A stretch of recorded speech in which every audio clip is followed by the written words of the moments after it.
Hi, I'm Emily. I've never shared this story with anyone. Not fully. But after everything that happened, I need to let it out. Maybe someone will learn from my pain. Maybe someone will recognize the signs before it's too late.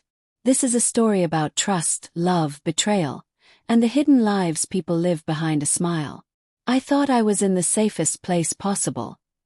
Until everything unraveled. Jake and I met when I was 21. I was a college student working part-time at a bookstore. He was 5 years older, confident, charming, always knowing the right thing to say. We clicked instantly. He brought me coffee before shifts, stayed up late helping me study, and even got along with my overly protective brother. For 4 years we built what I thought was a solid, loving relationship. We traveled together, talked about starting a family, and even got a dog. Bailey, a golden retriever who quickly became our baby. Everyone said we were perfect together. I believed them. We moved in after just 6 months. Everything seemed so easy with him. We never fought, not seriously anyway. And he always knew how to calm me down when I was stressed about exams or work. On our 3rd anniversary, he surprised me with a weekend in Charleston. I remember looking at him over dinner and thinking, this is it. This is my forever. But love isn't always enough to shield you from betrayal. I just didn't know it yet. He proposed during a weekend getaway in the mountains. There were candles, rose petals, and soft music. I cried when he got down on one knee. The ring was stunning. Vintage, delicate, just like I always dreamed. Jake said it belonged to his grandmother. Everything felt right. We celebrated with champagne and promises. I started planning the wedding the next week. Venue tours, color palettes, guest lists. He seemed genuinely excited. He would ask about flower arrangements, guest counts, even napkin colors. He said he wanted to be involved in every detail. But then small things started feeling off. He missed the cake tasting appointment.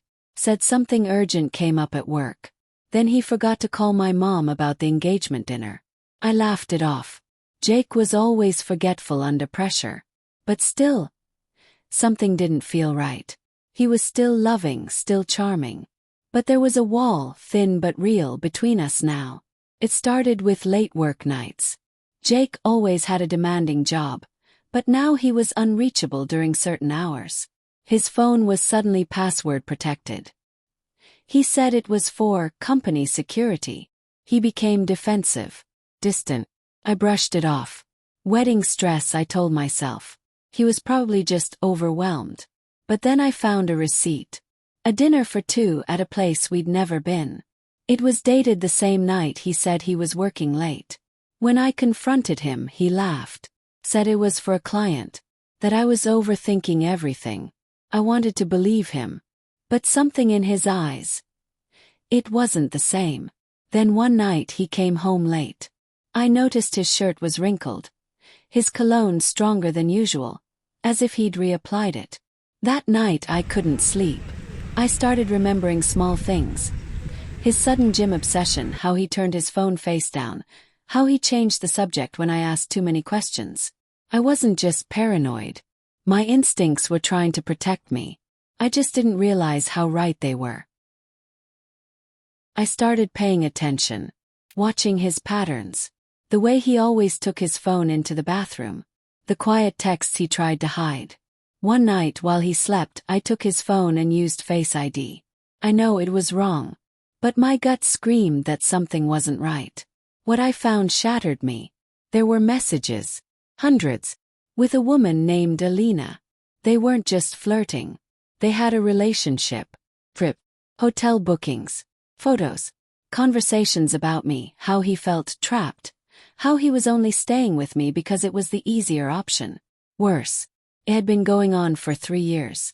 There were photos from cities we never visited. Conversations about how he loved her, simplicity. And something that crushed me.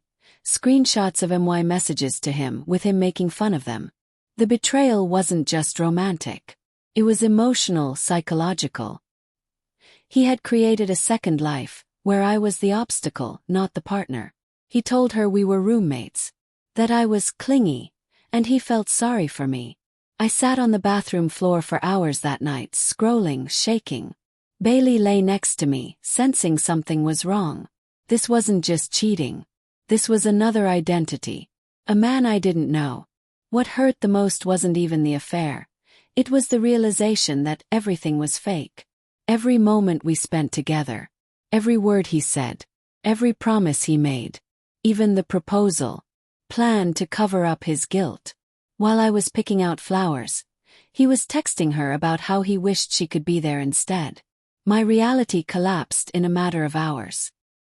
I didn't scream. I didn't cry. I printed the messages, every photo, every reservation. I placed them on the kitchen table. When Jake came home that evening, I was calm. I asked him to sit. He saw the papers. First he said nothing. Then he tried to deny it. Claimed it was emotional, not physical. Said Alina was a mistake, and he wanted to make things right. But how do you make up for 4 years of lies? For planning a wedding with one woman while loving another? He begged, cried, got on his knees and said he'd end it. I told him it was already over. And then I walked out. He followed me, shouting, saying I was overreacting. Kept walking. I didn't look back. That night I stayed with my sister. I told her everything. She didn't say I told you so, though I know she wanted to. She just held me while I cried. Over the next few days, Jake sent dozens of messages. Apologies. Promises. Photos of happy memories. He even sent a video crying into the camera, begging me to come back. I blocked him, one by one, on every platform. Then came the flowers. Dozens. Delivered to my workplace. My home. My sister's house. I returned every bouquet unopened. I refused to let him rewrite the story now that he'd been caught. I wasn't a character in his script anymore. 2 weeks later I got a message. Not from Jake. From Alina. She said she was sorry. That she didn't know about me. That Jake told her I was just his roommate. That I was obsessed with him and he was trying to let me down gently. I didn't believe her at first. But then she sent me her photos. The exact same proposal setup. The same ring. The same lines. Turns out he had proposed to her too. 2 fiancés. 2 lives. 2 lies. She had found out about me the same way I had found out about her. Only she hadn't left him. We talked for hours that night. 2 women betrayed by the same man. Bonded by heartbreak. She told me stories I couldn't believe. How Jake had met her parents. Promised her children. Even discussed moving in together. Everything he had told me he told her too. Word for word. She even showed me a journal he gifted her. On the inside he wrote, "To my one true love, the woman who makes life worth living." He gave me the exact same one. He was recycling love. Rehearsing intimacy. I wasn't special. I was a placeholder. The betrayal wasn't just between us and Jake. It was with ourselves, for believing in him so deeply. For trusting so completely. We decided enough was enough. Alina and I made a decision. We confronted him together. We met him at a cafe. When he saw us both sitting there, his face turned pale. He tried to leave. But I stood in front of the door. We laid everything out. Every message. Every lie. Every fake excuse. Jake didn't say much. Just kept shaking his head. I didn't mean to hurt anyone. But he did. Deeply. Repeatedly. He lost us both that day. But that wasn't the end. Alina and I stayed in touch.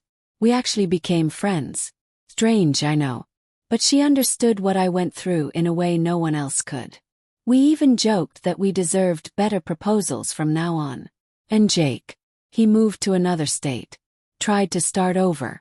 But from what I heard later, it didn't last. Turns out, building a life on lies eventually catches up to you. He tried dating again, but every woman he met somehow found out. Maybe it was Alina.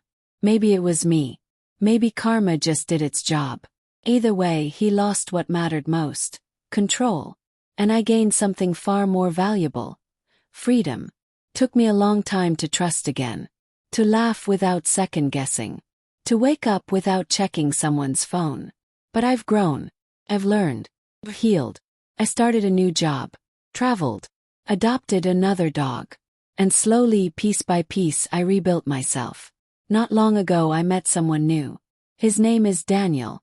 He's kind, honest, and safe. I told him everything about my past. And he just held my hand and said, "I'm not him. And you never deserved what happened to you." Cried. But this time from relief. Sometimes the worst thing in your life breaks you open, so something better can come in. So here's what I want to say to anyone listening. If something feels wrong, trust your gut. Don't let history blind you to reality. Love should never be full of doubt. Jake shattered my heart, yes, but he also set me free. I wouldn't wish what I went through on anyone, but I came out stronger. And maybe, just maybe, this story can help someone else. Have you ever been betrayed by someone you loved? Tell me in the comments. I'll be reading. Thanks for listening. Stay safe and protect your heart.